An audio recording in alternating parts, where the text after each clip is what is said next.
Thank you very much, Brasoli.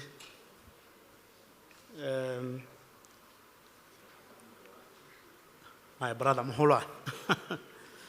The leadership of the ANC, led by the Deputy President who has since left, Comrade Paul Mashatile, the leadership of the South African Communist Party, and the leadership of COSATU, the leadership of SANCO, the Cuban delegation,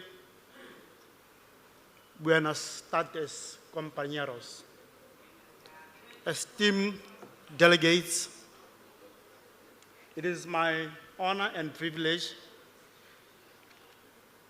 to stand amongst you to deliver this message of solidarity for a cause that has come to epitomize humanity itself and galvanize community of conscience across the globe for decades long before many of our nations here represented established their independent statehoods.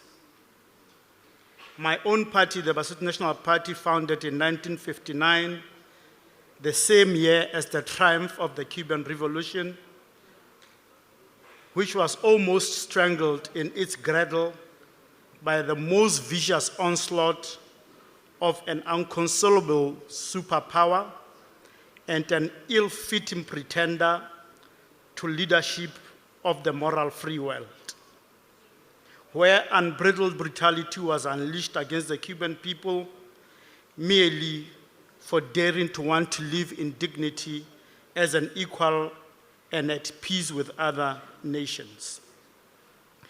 To date, that has not changed, despite the intermittent change in the labels of the presidents of the United States, including the much anticipated and much vaunted coming and passing of a history-making black president.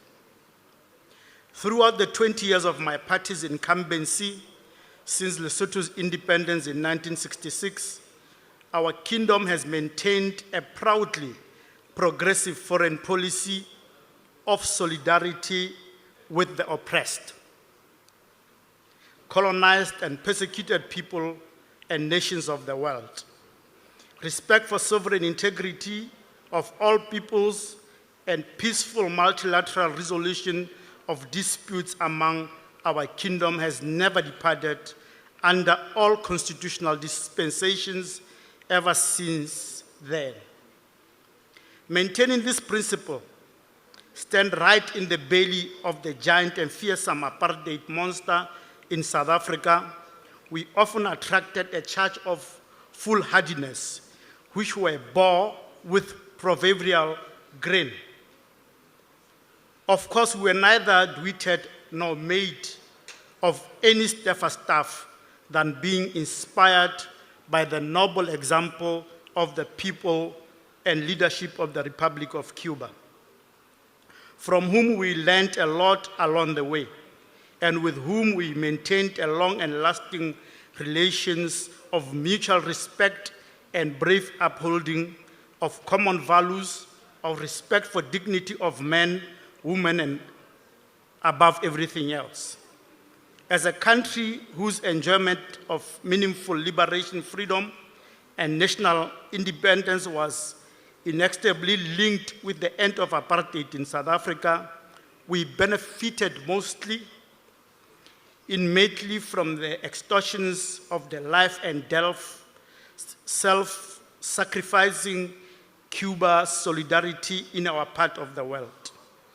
As witnessed by the turning point Cuban engagement in Quito Carnival, defeat of the apartheid army in Angola, which set the stage for the talks and accelerated liberation of South Africa and Namibia.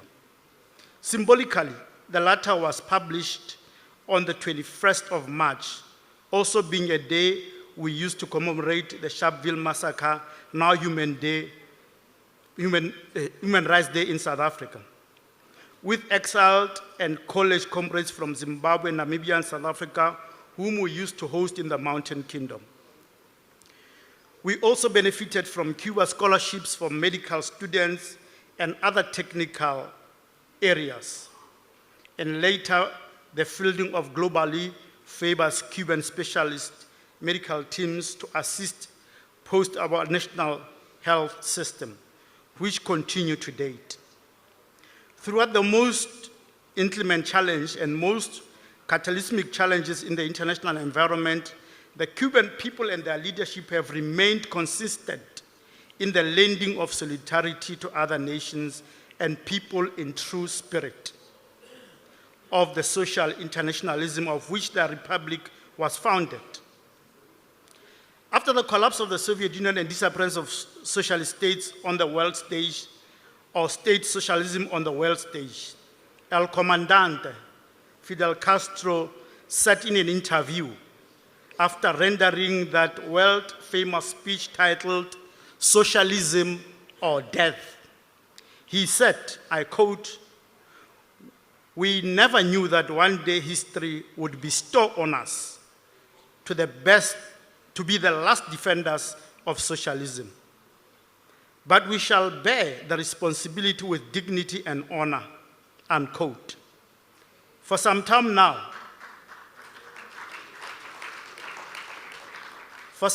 now, we have lived under the cloud of grand fallacy, and humanity has entered the age of an end of the clash of grand ideologies on the world scale and national politics. National politics is no longer prosecuted on the basis of grand ideologies. That as a collateral, international solidarity on the basis of old-fashioned ideologies belongs to the museum of history. Yet the same evils that beset humanity yesterday continue unabated today